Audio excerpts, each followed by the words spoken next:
I did not cry when my brother called to tell me that Grandma had died. I did not cry because I already knew.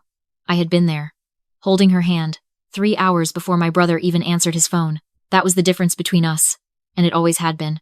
My grandmother was the kind of woman who pressed folded dollar bills into your palm when no one was looking.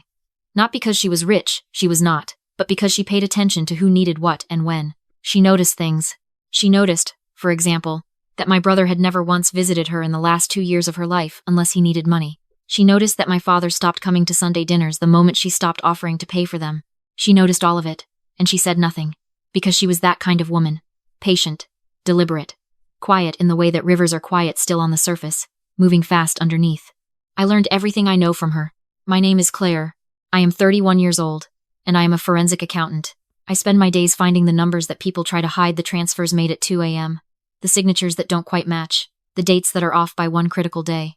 I am good at my job. I am very, very good at my job. And for a long time, I made the mistake of believing that the people who loved me would never give me reason to use those skills at home. Let me tell you about my family so you understand what I walked into.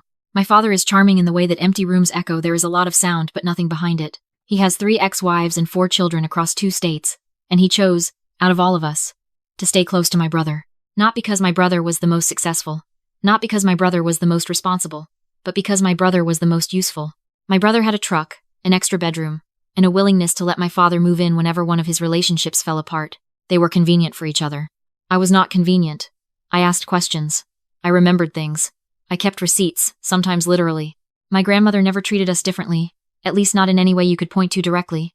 She fed us the same food, gave us the same hugs, told us the same stories about growing up in rural Tennessee. But privately, quietly, over the years, she had made arrangements. I did not know the full shape of those arrangements until after she died. What I did know, what I had known for about 8 months before she passed, was that she had visited an attorney and updated something. She told me this herself, over the phone, on a Tuesday afternoon in October. She said, "Claire, I need you to know I've taken care of things. Don't let anyone tell you otherwise." I asked her what she meant. She said, "You'll know when the time comes. Just don't sign anything until you talk to a lawyer yourself." I wrote that down in my notes app. Date, time, exact words. Old habit. She died on a Thursday in June. My brother called me on Friday afternoon, once he had already been to the house. The funeral was what you would expect. My father gave a speech about a woman he had barely visited in a decade. My brother sat in the front row with his wife and looked appropriately solemn. I sat 2 rows back and noticed that my brother kept checking his phone under the edge of the pew. I noticed his wife kept squeezing his arm in that specific way people do when they want someone to stop doing something. I filed it away. 3 weeks after the funeral, my brother called me to discuss Grandma's affairs. He used that word affairs the way people do when they have already made decisions they intend to present as facts. We met at my father's house, which told me something immediately. My father's house on a Sunday meant a united front. It meant they had already talked. It meant this meeting was not a conversation. It was a notification. I sat across from both of them at my father's kitchen table. My father made coffee he did not offer me. My brother put a folder on the table and folded his hands on top of it like a man who had rehearsed this. "We've had Grandma's will reviewed," my brother said. "She left the house and her savings to me." I looked at the folder. "Can I see it?" He slid 3 pages across the table. I read them slowly. My grandmother's name was at the top. Her address. Standard language through the middle. And at the bottom, a signature. I looked at that signature for a long time. I had seen my grandmother sign her name thousands of times. Birthday cards, Christmas checks, the back of the family photos she mailed every year without fail. Her signature was a specific thing, the capital E in Eleanor curved back hard on itself, the L that dropped below the line. The signature on this document had neither. I did not say this out loud. "Okay," I said. My brother blinked. My father set down his coffee mug. "Okay," my brother repeated. "I'll need a copy," I said. "For my records." My brother looked at my father. My father made a small, relieved gesture with his hand. They thought they had won. I took my copies, thanked them for the coffee no one had given me, and drove to my apartment. I sat in my car in the parking garage for 11 minutes. I did not cry. I thought about what my grandmother had said to me in October. I thought about the word arrangements. I thought about the signature on that document. Then I called an attorney. The attorney I called specialized in estate litigation. I found her through a colleague. She had handled 3 cases in our county involving contested wills in the last 2 years, and she had won all 3. I told her what I had observed about the signature. I told her what my grandmother had said to me. I told her the date and the exact words, because I had written them down. She was quiet for a moment, and then she said, "Do you have anything else? Any documentation that your grandmother expressed a different intent?" "I have 8 months of text messages," I said. I have 2 voicemails, and I know where she banked. She told me to come in. Here is what people do not understand about forensic accounting. It is not exciting in the way television makes it look. It is patient. It is methodical. It is the slow, deliberate accumulation of pieces that individually mean nothing and collectively mean everything. I am very comfortable with patience. Over the next 6 weeks, I gathered. The first thing I found was the date. The will my brother had presented was dated April 14th. I pulled my grandmother's medical records. She had given me medical power of attorney 2 years prior, which my brother had apparently forgotten, and discovered that on April 14th, she had been admitted to a hospital 60 miles away for a procedure under general anesthesia. She had been unconscious. She could not have signed anything on April 14th. I sat with that for a moment. Then I called her bank. I had been added to her account as an authorized user when she turned 80, for emergencies. I requested transaction records. What I found was that 3 days after the will was dated, 2 days after my grandmother was discharged from the hospital and back at home, my brother had transferred $40,000 from her savings account into an account I did not recognize. I ran the account number. It traced back to a business LLC registered in my brother's name 6 months earlier, a business I had never heard of. A business that had no online presence, no address, and apparently no purpose, except to receive that $40,000. I sat with that too. The second thing I found was the policy. My grandmother had mentioned, once, years ago, that she had a small life insurance policy from when she was working. She said she had updated it not too long ago. I had not thought about it again until the attorney asked me whether I was aware of any assets beyond the house and savings account. I went through the box of documents my grandmother had given me to keep the one she had handed me 2 Christmases ago, saying, "Just hold on to this. You're the organized one." And at the bottom, in an envelope labeled with my name in her handwriting, I found it. A life insurance policy, issued 32 years ago. Updated beneficiary designation filed 14 months before her death. The primary beneficiary, listed in her handwriting on the change of beneficiary form, Claire. The policy was worth $215,000. I sat very still for a long time. Then I called the attorney back. "We have the date discrepancy," I said. "We have the unauthorized transfer.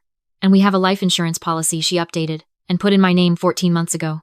The attorney was quiet for 3 seconds. "Claire," she said, "I think we need to talk about next steps. Here is what I did not do. I did not call my brother. I did not call my father. I did not post anything, say anything, hint at anything. I went to work every day. I responded to my brother's texts about estate paperwork with one-word answers. I agreed to a timeline he proposed. I asked no questions that would make him nervous. I was the exact version of myself he had always underestimated. Quiet, accommodating, slow to react. 2 months after the funeral, my attorney filed a petition to contest the will on the grounds of forgery and undue influence. Simultaneously, she sent a formal notice to the bank freezing any further transfers from my grandmother's accounts pending the estate dispute, and she submitted the insurance policy beneficiary form to the insurance company, initiating the claims process. My brother called me 40 minutes after the notice arrived. "What is this?" he said. His voice had a specific quality to it, high at the edges, controlled in the middle. The voice of someone performing calm. "It's a legal filing," I said. "My attorney sent it." "Your attorney?" "Claire, what are you doing?" "Grandma left everything to me. You saw the will." "I saw a document," I said. "I have some questions about it." Silence. "What kind of questions?" "The kind that require a courtroom," I said. "I'll see you there." I hung up. My hands were not shaking. I noticed that with a kind of detached interest. My father called next. He was louder and less controlled than my brother, which was consistent with who he had always been. He used words like ungrateful and tearing the family apart, and your grandmother would be ashamed. I listened to all of it. I had learned, a long time ago, that the best thing to do when someone is performing is to let them finish. When he stopped, I said, "Dad, I'd suggest you talk to a lawyer before you say anything else about this." Then I ended the call. The estate dispute moved through the system over the next 4 months. My attorney was thorough in the way I appreciated. She documented everything, challenged everything, moved slowly and deliberately. The handwriting analysis came back consistent with forgery. A forensic document examiner testified that the signature did not match samples of my grandmother's authentic signature across a 12-year span. The hospital records confirmed she had been under anesthesia on the date in question. My brother hired an attorney who specialized in delay.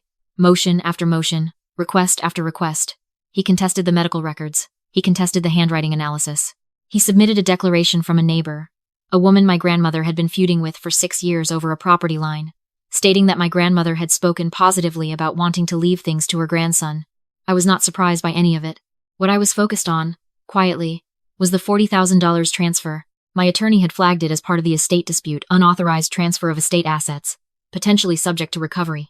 But I had spent my own time tracing where that money had gone after it landed in my brother's LLC. It had moved in 3 tranches over 60 days. The first went to a personal account I recognized as his wife's. The second went to pay off a credit card debt. The third, and this was the piece that mattered, was wired to a private individual in the amount of $18,500, with the memo line reading, Document Prep Services. Document Prep Services. I printed that transaction record and walked it into my attorney's office on a Tuesday morning and set it on her desk without saying anything. She read it. She looked up at me. She said, "When did you find this?" "Last night," I said. "Claire," she said, "this isn't just a civil matter anymore." She was right. It wasn't. The deposition was scheduled for a Wednesday in November. My brother appeared with his attorney and sat across a long table with the posture of someone who had been coached extensively. He answered questions in the flat, careful language of a person reciting prepared responses. His attorney objected frequently. Everything was controlled and deliberate, until my attorney asked him about the wire transfer. She slid the transaction record across the table. She let him read it. She watched him read it. "Can you explain what Document Prep Services refers to?" she asked. His attorney objected. My attorney rephrased. His attorney objected again. My attorney looked at him pleasantly and said, "Your client can answer, or we can escalate this to the district attorney's office, which we are prepared to do regardless of today's response." My brother looked at his attorney. His attorney looked at the table. My brother said nothing. That silence cost him everything. Within 2 weeks, the DA's office opened a criminal investigation. Forgery of a legal document. Elder financial abuse, a felony in our state, when the victim is over 65. Fraud. My brother retained a criminal defense attorney, which is a very different kind of attorney than an estate attorney, and significantly more expensive. My father called me 3 times during this period. I did not answer. He left voicemails that I saved, dated, and forwarded to my attorney. The estate case settled before it reached trial. With the criminal investigation open and the handwriting analysis on record, my brother's attorney advised him that contesting further was not in his interest. The forged will was invalidated. In the absence of a valid will, the estate passed under state intestate succession law, which entitled me to my share. The house, half the remaining savings. My attorney also filed a motion for recovery of the $40,000, which the court granted. I stood outside the courthouse after the settlement hearing and looked at the parking lot for a moment. It was a cold afternoon. There were dead leaves blowing across the asphalt. I thought about my grandmother pressing folded dollar bills into my palm. I thought about her handing me that box 2 Christmases ago, saying, "You're the organized one." I thought about the fact that she had known, even then, what she was doing. She had known they would try. She had put what she needed in the hands of the person she trusted to know what to do with it. The insurance company approved the claim 4 weeks after the estate was settled. The check arrived in the mail on a Thursday. $215,000. I held the envelope for a moment before I opened it. Then I opened it, confirmed the amount, and drove directly to my bank. My brother's criminal case took another 7 months. I did not follow it closely. I gave my statement to investigators, submitted my documentation, and answered every question I was asked. The outcome was what the evidence made inevitable: a plea agreement. He pled guilty to elder financial fraud and forgery. He received 3 years of supervised probation, significant fines, and a felony record. He lost his real estate license, which he had held for 9 years. His wife filed for divorce 2 months after the plea. I did not feel satisfaction about that. I felt nothing about it. That was between them. My father did not apologize. I did not expect him to. He sent me a text message the week after the plea, the first contact I had accepted in almost a year, that said simply, "This wasn't how I wanted things to go." I read it once. I did not respond. Some sentences are not the beginning of a conversation. They are just the end of pretending. I used part of the insurance money to pay off my student loans, which I had been carrying for 7 years. I set aside another portion in a high-yield account. I used a small amount to take a trip I had been planning and postponing for 3 years, 2 weeks in Portugal. Walking along the coast, eating well, sleeping 8 hours a night without anyone needing anything from me. My grandmother's house sold 6 months after the estate settled. I was not there for the closing. I asked my attorney to handle it. But the week before it sold, I drove out there alone on a Saturday morning and walked through the rooms one more time. The kitchen still smelled faintly of something I could not name, not food exactly, something older and quieter. Her reading chair was still by the window. The neighbor, the one who had submitted that declaration, was visible through the glass, working in her yard. She did not look up. I stood in the kitchen for a long time. I thought about all the things my grandmother had known and not said, had seen and not reacted to, had endured and converted, quietly, into action, patient, deliberate, moving fast, underneath. I locked the door behind me when I left. There is a question I get, when I have told parts of this story to people I trust. Why didn't you act sooner? Why didn't you confront them at the table, when you saw the signature? Why didn't you say anything on the phone when your brother called? The answer is the same one I give when people ask me how I find what I find in my work. You do not confront before you can prove. You do not show your hand before you know every card on the table. Anger is an action, and actions have consequences. And the consequence of early anger is that the people who should be afraid of you are instead prepared for you. My grandmother understood this. She did not argue with my father over 30 years of disappointment. She did not confront my brother about the visits that never came. She arranged. She documented. She put things in writing, in the hands of someone she trusted, dated and signed and witnessed. And she said, "You will know when the time comes." She was right. I knew. What I want you to take from this, if you are watching because something in this story sounds familiar, if you have sat at a table while someone presented you with a fait accompli and expected you to sign, is this. The moment you feel something is wrong, you write it down. Date, time, exact words. You save every text message. You keep every document. You do not sign anything without reading it, and you do not trust anyone's summary of a document you have not read yourself. The people who try to take things from you are counting on your confusion, your grief, your desire to keep the peace. They are counting on the version of you that wants to believe the family is what it pretended to be. They do not expect the version of you that has been paying attention. Be the version that has been paying attention. My grandmother spent 83 years being underestimated by the people who thought her quietness was weakness.